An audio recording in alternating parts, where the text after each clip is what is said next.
All right, teammates, we are back once again. If this is your first time listening to the Move Swiftly podcast, welcome to the number one show on innovative teamwork. Great to have you. Looking forward to having you back for more. To my regular listeners, you already know how we get down in the show. Whatever the challenge is, whatever the obstacle is, whatever it is you may feel like is holding you back from success, we're here to indirectly tell you are not going through it alone. Today, I have Mr. Angelo Ponzi.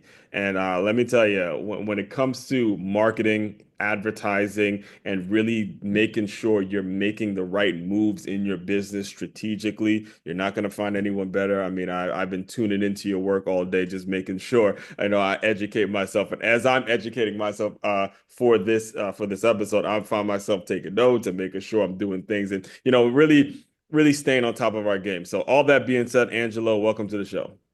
Thank you so much. I'm excited to be here. This should be fun. Yes, it'll be fun, man, especially seeing that, I'm born and raised in Maryland, but I do have a lot of love for the folks who are from New York, seeing that I had a lot of family there, went to school there, and there's just a lot of my mother lived in New York for a period of time. So I will never ever hear me say I'm a New Yorker, but I will tell you that I have a lot of respect for the people that come there, and there's a lot of love for the city. So, I bring that up because that's where you had told me you're originally from. So can you just kind of talk a little bit about your background, what you grew, like how you grew up, and some of the major things that you learned growing up before you dived into this career in advertising, which I'm sure is going to be a great conversation, seeing that it started in like 1989 for you, and I was born in 1989. So social media and Great. the internet, all this stuff going on. I am so excited to really dive into how you've seen things change over the period of the span of your career. So I'll give you the mic to kind of talk about that a little bit. Oh man, you just aged me. Age Um, is a state of mind, my man. yeah, you know what? And that's absolutely true. What's interesting is I grew up like I say, upstate New York, small town. A lot of my relatives lived in the city, so I spent a lot of time there. But it's interesting. I was actually working on a book, and my Hmm. dad was a plumber. And he grew up big family, Italian family, had to quit school in the ninth grade to go to work. He was Ah, the okay. oldest boy. Hmm. And so I watched his kind of evolution. And Yeah. there was a point in time, I remember him being in the living room, which is the room you're never supposed to go in as a kid and play. Hmm. And he had all these like TV trays, and he was studying. And ultimately, he was studying to become a master plumber, Well. which he did. And for the next, whatever it was, 40 or 50 years, he was a plumber, which Mhm. meant as a child of growing up in an Italian family, you went to work. I mean, from Yeah. My paper dad ran routes his or own he ran his own architectural company for years, man. And we would have to there'd be times, especially when he was setting up his office, we had to go help him set up the yep. office. And you would see like drawings. My house was filled with drawings and all that sorts of stuff. It's like you're bringing me back to that time. It's crazy. Well, so the book that I'm working on, and, Hmm. and and to answer your original question, is called Lessons Learned. Hmm. And I think about all the things that he had me do as a kid, Right. whether it was working in the plumbing business with him or telling me, how to act around customers or how to deal with customers. Actually, at the age of 12, he had me going out knocking on doors, collecting money. Now, I Yeah. was an introvert back then. And Yeah. so to do that was, you might as well just, Right. put me in a wherever. I was the scariest thing I think I ever did. Hmm. But ultimately, it allowed me to learn how to communicate with people Hmm. and to do things that were uncomfortable. And again, not to spend a lot of time there, but it was those early lessons. Now, whether they were meant to be lessons or whether they just happened, I Yes. took them later in life is those were important aspects that I brought forward into my life, coming from that era. I mean, I grew up small town, Hmm. the Italian section on the east side, so Right. below the tracks, Hmm. almost all the families were Italian. So you're right. And so I kind of grew up, having that kind of respect, Mhm. and half of my family lived within a, half a mile radius. Right. So they And were not only really that, but close. I want to make sure I emphasize a point to the listeners as well is fatherhood.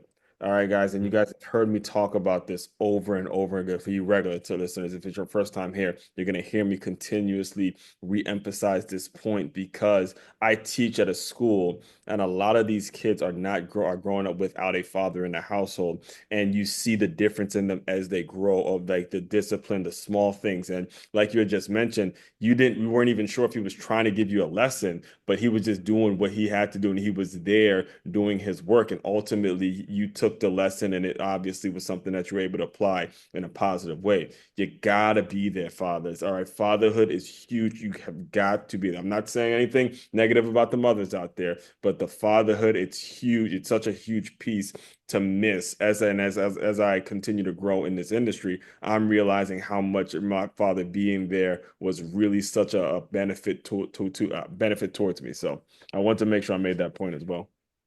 Yeah, and that's a wonderful, valid point. And Mhm. fast forward, I have three boys, Mhm. and Southern California, where I live, there's a lot of, I'll call it, wealth, and I've noticed in some families, the kid wants a new car, he gets a new car. Kid wants, he gets.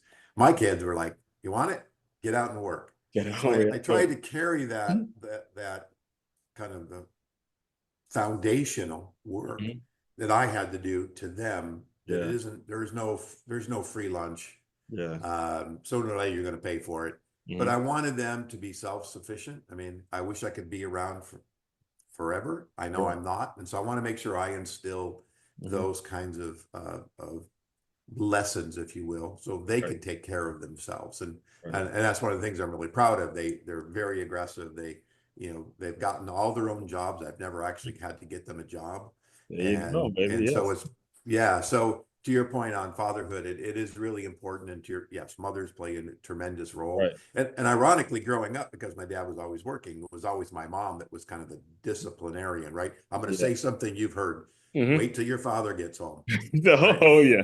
And he walks through the door Right. going, "Oh my Yeah. Yeah. God, what do I have? I Yeah. just worked all day. I really want to be disciplining this Right. kid, right?" And but but ultimately, there's that connection. I mean, my dad used to go out and play catch with me and do all those kinds of things. Yes. Again, those instill those relationships, and beyond just the work and the family, it's interaction and how to Hmm. deal with people, and how do you interface in a group.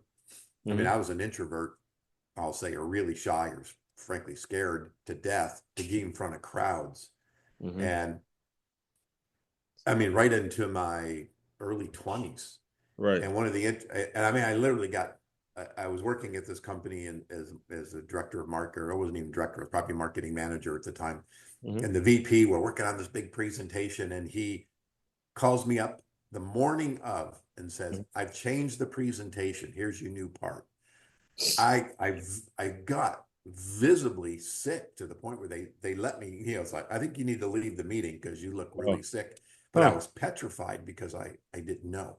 Hmm. Fast forward, I'm playing music in a band, and I Hmm. was a drummer, always behind the scenes. And one of the singers, the girl singers, was standing next to me, and she heard me singing Hmm. with the group, but I wasn't mic'd. And Right. she said, "You should sing." And long story short, she actually got me up on stage. And that moment in Oh, time wow. Yeah. changed. I mean, now you put me in front of a crowd, I can't wait to do it. I Yeah, I seek it saw that. out. Yeah, you mean I have a podcast that started like before podcasting was even a thing, if I'm not mistaken. Isn't when did you start the podcast you have? About not 19, Yeah, so that's what I'm prior to saying. It was COVID. actually before, yeah, this was around the time I started mine as well. But you know, the thing too, though, and one of the things I want to get your thoughts about is when you see that as an example of how you learn business through your dad being a plumber, making sure he's, basically eat what he kills, you got to go out and call people.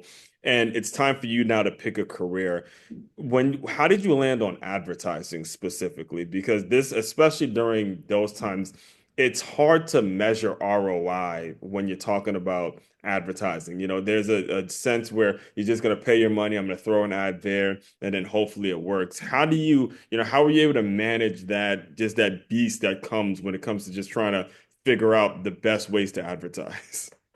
Uh, there's a saying, and I want to say it was David Ogilvy, one of Mhm. those guys, said, I know that 50% of my advertising is working. The problem is I don't know which 50%.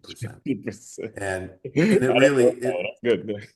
yeah, but it really is. And I get asked this question all the time is how do you going to guarantee me? And my point is I can't guarantee. I can Mhm. guarantee that we'll do a good job. We'll go through the process, we'll get the right messaging and all those things. But I can't guarantee that it'll result in a sale because I don't control all of that. Mhm. As a matter of fact, I was debating one day with a prospect, and he kept asking me for a guarantee. And I finally said, the only way I can guarantee is I need your job. I need to become the CEO of the company. And therefore, I can force everybody to do what I need to do. Right. So what I tell clients now when we're working on programs, and it is there's there's analytics, there's things we can follow. We need to set those metrics up front. Mhm. We're not guessing, that we both agree that these are the things we're going to judge our program on, and whether it's a shift in awareness or it's leads or Mhm. it's new followers or whatever it happens to be, Mhm. that we know going in what we're going to watch, as opposed to, hey, we're not getting traffic to our website. Well, the reality is we are, but they're leaving. So why are they leaving? Now we need to dig into that. Mhm. So I'm a data guy. You probably discovered that in looking at me and my site. To me, it's about the data. It's about how do you gather it, but more importantly, how do you interpret it? Mhm. Because data by itself does nothing unless you do something with it or you analyze it and take action. And there's a stat I like to use that 92% of all strategies fail due to poor implementation. Yes. So it isn't about having a good idea. It's about how do you At the execute that income, idea. And right. that's where a lot of companies fall down. I mean, Mhm. I literally would spend months doing research and plans and Mhm. building these growth plans. And then they hand it over to the junior marketing guy, and Just it never happens. right.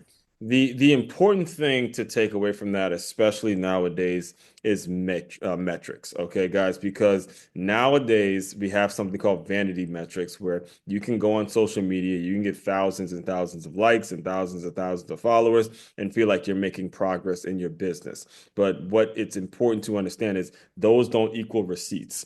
All right. The people that actually put their card information and pay for something, those are the metrics that you should be looking at and primarily focusing your attention on, because we have all of these distractions. And myself having a sports background, I gotta hear the story about how, I guess it was through Action Sports was kind of your breakthrough client. I was reading an article about you where you said, there was an Action Sports client that was able to help you kind of see things a little differently. So I'll let you kind of explain that now. Yeah. So, during my career, I've spent time in the advertising agency business. I've spent time on the client side. I spent time as a consultant. So this isn't my first time as a consultant. Right. But when I started my business, which was more marketing than advertising, we really focused on Hmm. media, analytics, research. One of my clients was Pacific Sunwear, Hmm. or Oh, in the early days. not They only had a couple hundred yeah, stores, pack. right? Yeah, that is what it said. Pack PacSun, Sun. Yeah, Pack Sun. No PacSun. good. Yeah. There we go. I see. I know the logo. Yeah. So they only had about 50 stores when I started working with them. Hmm. And I was there until up until I think it was 750 stores. And I'll tell you why I stopped working with them. But so every year, sometimes 2 and 3 times a year, we would travel around the country and we would talk to teenagers, 14 to, like, say, 18, Yes. trying to understand their perceptions of the brand, about new clothing, new apparel, all that, shoes, the tongues on skateboard shoe, all this stuff, right? And decks. But they weren't really a hardware store, but they're looking for associations. Hmm. So I did that for almost 9 years. Wow. And behind they were focus groups. So behind the glass, if you Right. will, the one-way mirrors, there'd be guys like Bob Hurley of Hurley, or Hmm. Bob McKnight from Quicksilver. So there was all these, leaders of the emerging brands in that industry, because it was really a cottage industry at that point in time. Hmm. And they said one day in a kind of an after action discussion, we wish there was more data like this. And of course, the answer was, which is the PacSun guy says, well, you could just hire him to do this, right? Hmm. But they were wishing there was more data. So I started digging into it. And there was a guy named Steve Sakamoto in the 80s that used to walk up and down the beach and he would interview kids, and he called it beach research, and that's what existed. Hmm. Then he passed away, and maybe 10 years later, 8 years later, Surfing Magazine decided to launch a study. They spent hundreds of thousands of dollars on it, and they sold one. Hmm. And so that got killed. Yeah. And then now, 10 years, 12 years later, I come along.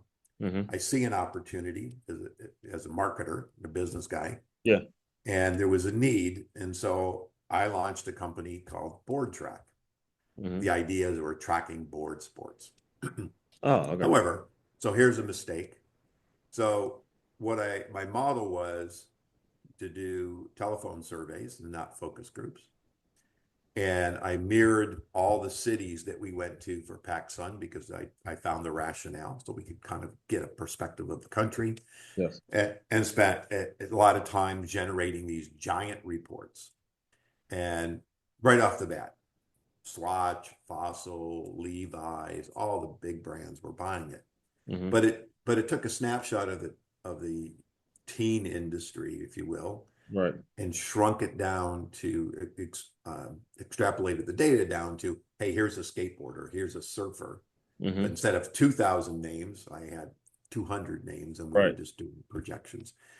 And I remember I walked into a brand at the time, was one of the leading skateboard brands, to present this data, World Industries.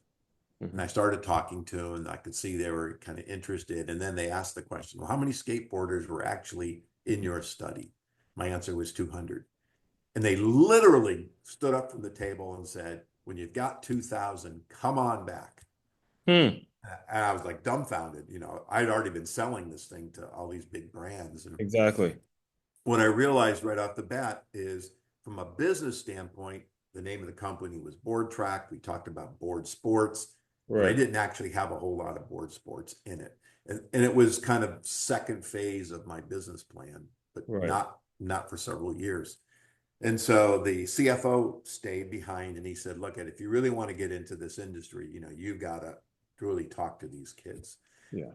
And so at the time I had a partner, and we sat down and said, okay, we're done with this study. We're Right. not going to do it anymore. We're going to go the different route.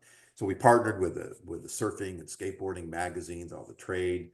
We went out and created a surf, skate, and snow studies, 3 different ones.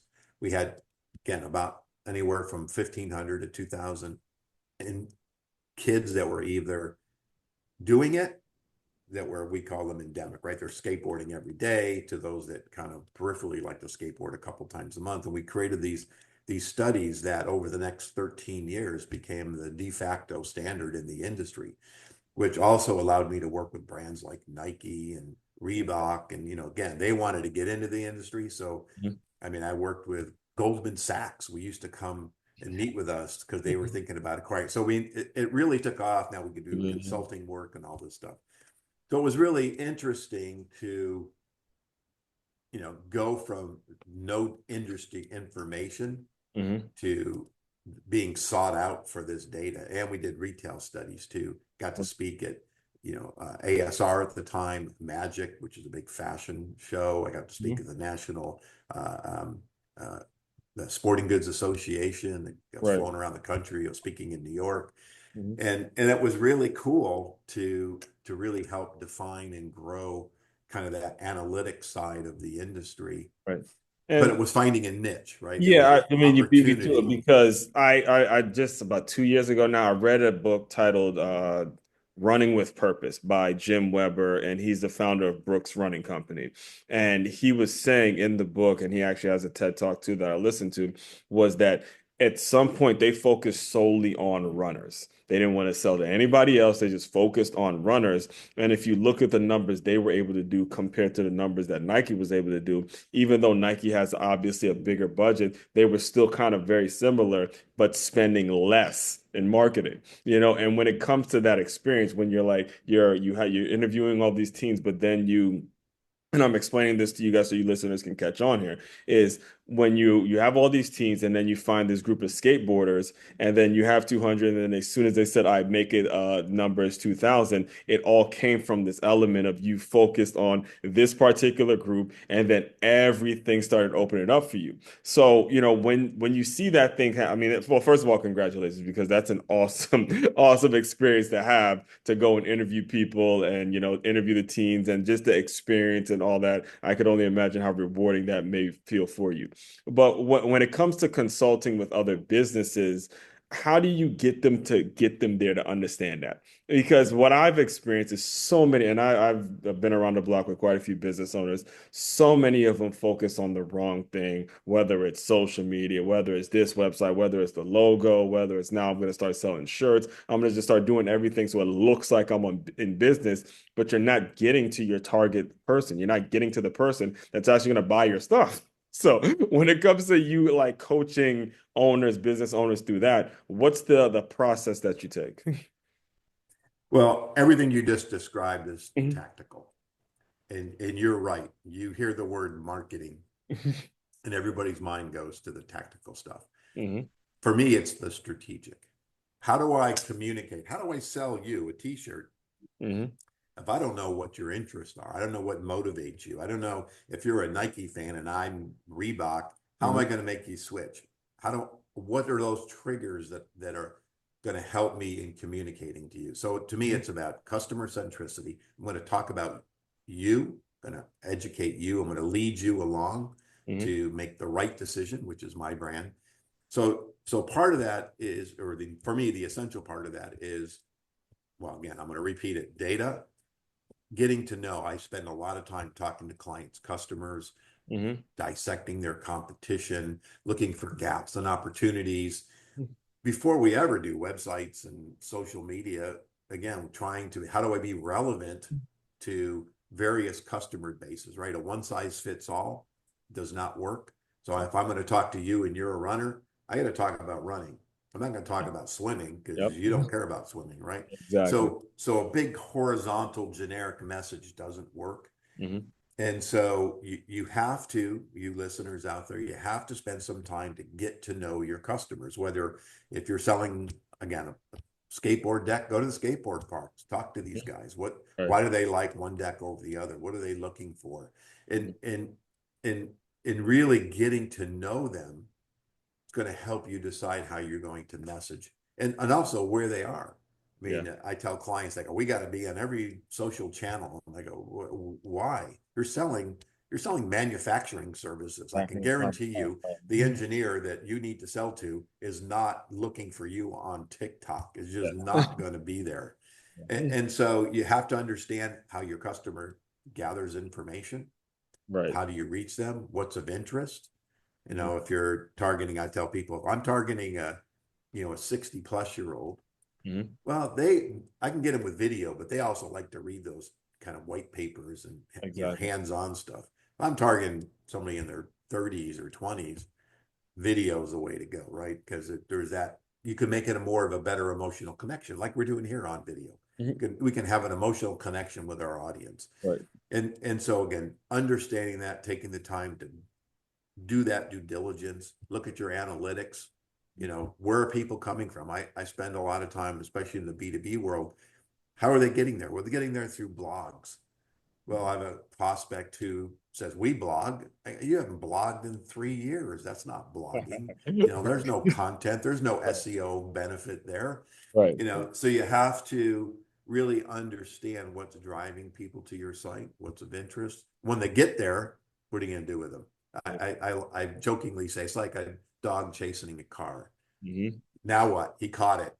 The same Exactly. thing. You got somebody to your site. What are you going to do with them? What are you gonna You're going do? to bore them to death, or you're going to lead them to a sale or a download or whatever you're going to on Yeah. their journey. And And so if they don't spend time Mhm. there, that's the mistake. If you're a restaurant owner, All right. what's your trading area, or how many people are staying in your community or leaving your community, right? If everybody's driving out of your community to go to work, maybe a breakfast day part is not something you need to do because there's nobody there to eat breakfast. So Yes. again, understanding the data. Yes, and all of this, a lot of it really boils down to mindset, folks. Mindset, and location. In fact, now that I'm thinking about it, I used to work at a company named Orange Theory, and Orange Theory, they're pretty big in Cali, but they're really huge out here in Florida. And they built a new one. And I remember him telling me that they put it right behind a grocery store. There had to be a big box gym right next to it as well. And the average income of everyone that was living in that area, they had to know those numbers as well. You had to have a certain amount of people signed up before you actually begin the building process. So much of this was in place before they actually, begin construction on the actual studio. And I bring that up because now I want to make sure I give you the opportunity to speak about who would be an ideal client for you. I want to this stuff we're talking about. It's not for everybody, and this show isn't for everybody. I've said that on multiple occasions. Who would be someone that you're willing to work with? That if you had to describe kind of your ideal client in case they're listening, who would that person be? Yeah, for me, is a fractional chief marketing officer. I mean, I interact with the owner, the C-suite people, not marketing people. Right. No marketing person wants me in there, Hey, they're not. right? That would be fair to you. I could already tell that. They're like, oh, they're like, oh, I might be getting let go if he's talking too much. Um, so I've worked with literally from startups to big Mhm, organizations, and part of it is about believing what the power of marketing can do mhm, and brand building, right? They're kind of different. It takes time to build a brand. Selling your product via marketing is one thing, but building a brand that people trust and respect and want to be part of and have an association, that takes time. So I work in the B2B and B2C space. mhm. I like anybody, you want somebody who has money to spend. So I always say, hey, somebody that's doing 3 million, 4 million and on up. It can really vary, but I've worked with, actually I was consulting with a plumbing company not Mhm. too long ago, which was fun. A lot of reminiscing there with my Yeah, dad. that's what I was gonna But but I've worked with restaurants, but I've worked with manufacturing companies and people that have created SaaS products. I'm actually working with an AI, agentic AI, so building bots and say. those kinds of things and Gen AI stuff, which is really cool. But there's kind of a low budget, no budget thing right now. So a lot of grassroots, guerrilla marketing trying to build those relationships. But I've also worked with brands, that have millions of dollars. So for me, my sweet spot is that I'll say that 3 to 4 to maybe 50 or 60 million, depending on the nature of the business Yeah. and those kinds of things. Now, that being said, I go downstream as more of an advisor and a consultant and a coach for smaller businesses where I'm going to help you do it. I'm not going to do it. I'm going to help, Yeah. you come to the conclusion and let you do some of the work instead of me or my team doing the work. And so And I've been really working there as well. to your point too, as well, because I know AI is taking over right now. AI requires the human element, guys. AI requires a human brain. All right, I want to make sure because you had mentioned it, and it's a huge thing, and it's something that I myself this year have started adopting as well in my business. AI is going to require a human brain that actually knows what they're doing. So make sure you take that into account as well. So. All that being said, I want to be very respectful of your time. Can you just tell people about what's next, how they can get in touch with you if they want to hear more, and all that good stuff? Sure. The easiest way is LinkedIn, is to Mhm. connect with me there. And you can get to my website from LinkedIn, or you can go to my website, which is CRAFT marketingandbranding.com. And on there, I've got some free downloads, ebooks, free marketing course, actually, kind of a mini course, precursor to a bigger one, a lot of videos, and yeah, and you can sign up and you get added to my newsletter, which I just realized I like to publish once a month, and I realized I hadn't published it in 2 months. So, I bad was on reading a few me. of I was actually reading a few of the LinkedIn ones. So the one the sports that obviously I'm drawn to the sports analogy ones, but I saw the September 20th one where that fourth quarter come, the bottom of the ninth. It's time to go, baby. We're recording this, by the way. We're about to start a brand new quarter, guys. So make sure you go out and get things done. Yeah, So I'm sorry, but there's go some, ahead. so that one you're just talking about, there's one on budgeting and how to build budgets. Hmm. Actually, a new one that's going to be coming out. We're using a golf metaphor because I like to play golf. Um, Yes, sir. and so, yeah, there's a lot of, and the blogs. I mean, we're publishing blogs all the time, even though I might not push it out into my email marketing list, but we do a bi-monthly newsletter on LinkedIn that you can sign up for, as well as, get all this information. So a lot of content. It's about giving back and helping people, Mm, those DIYers that want to do it, giving them some insights and things to think about. yes. So, Angelo, the final thing I do to close out all the shows is I want you to use your imagination a little bit. You are back to being a 12-year-old boy. You got to knock on doors and collect money from your dad and all that stuff. Pretend that that introverted kid has come into the Zoom room. Give him some words of encouragement, and we will officially close. I'm gonna pick a line from Ted Lasso, and I love it. And I don't know if you've ever seen the scene where he's playing darts. I So thought he no, no, that one I saw. I don't know if I ever watched that whole thing. I think I just saw like the the trailer. clip. Yeah, the clip. Yeah, so there was a scene in there where the ex-owner, they're challenging each other, and he challenges them to a game of darts. And his line was, people have underestimated me, but they've never been curious. So my thing is, be curious. Don't be Mm, afraid to understand and dig, and yeah. to be curious and ask questions, Hmm. um, because that's how you learn. There's always bumps and grind. My first business out of the chute was a massive failure, Right. but I learned a whole lot. So my second one was, way better, and my third one was successful. I'll say very successful. Successful.